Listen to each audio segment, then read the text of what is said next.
જય ગુરુદેવ, જય શ્રી કૃષ્ણ. નમસ્તે, નમસ્કારમ.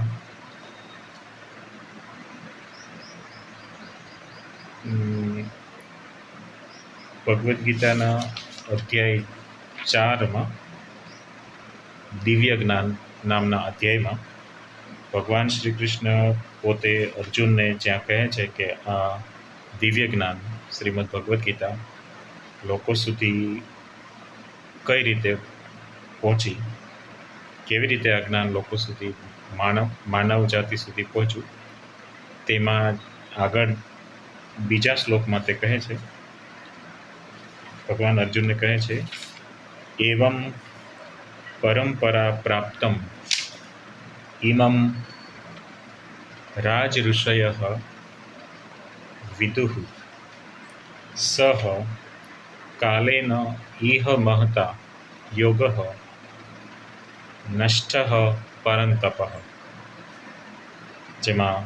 જેનો અનુવાદ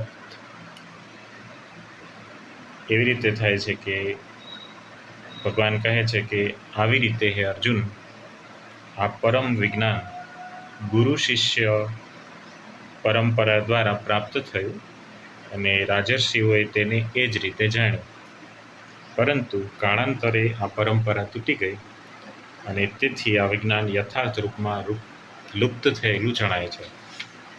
એટલે પહેલા શ્લોકમાં કહે છે કે ઇક્ષ્વાકુ રાજા સુધી પહોંચ્યું. ભગવાન કહે છે પહેલા શ્લોકમાં કે સૂર્યદેવ, પહેલા મેં આ ઉપદેશ સૂર્યદેવ વિવસ્વાનને આપ્યો, વિવસ્વાને માનવોના પિતા મનુને આપ્યો અને મનુએ પછી આ ઉપદેશ ઇક્ષ્વાકુ રાજાને આપ્યો. અને આવી રીતે આ ગુરુ શિષ્ય પરંપરા દ્વારા આ જ્ઞાન રાજર્ષિઓને મળ્યું અને પણ કાળાંતરે આ પરંપરા તૂટી ગઈ અને તેથી આ વિજ્ઞાન યથાર્થ રૂપમાં લુપ્ત થયેલું જણાય છે. એટલે ભગવાન કહે છે કે સહ એવાય મયા તે અદ્ય યોગ પ્રોક્ત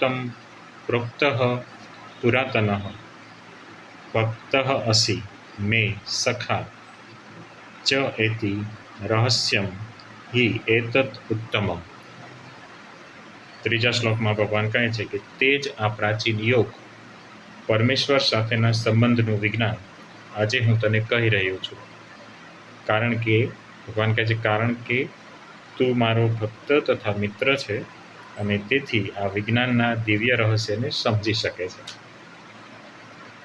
તો આ રીતે ગુરુ શિષ્ય પરંપરા પ્રમાણે રાજર્ષિઓ સુધી પહોંચ્યું, પણ ભગવાન કહે છે કે લુપ્ત થયેલું જણાય છે. એટલે આ પ્રાચીન યોગ જેમાં પરમેશ્વર સાથેના સંબંધનું વિજ્ઞાન છે તે આજે હું તને એટલે કહું છું, કેમ કે લુપ્ત થયેલું જણાય છે. એટલે હું તને કહું છું કેમ કે તું મારો ભક્ત પણ છે અને મિત્ર પણ છે, અને એટલે તું આ વિજ્ઞાનના દિવ્ય રહસ્યને તું સમજી શકે છે. એટલે આ હું તને કહું છું.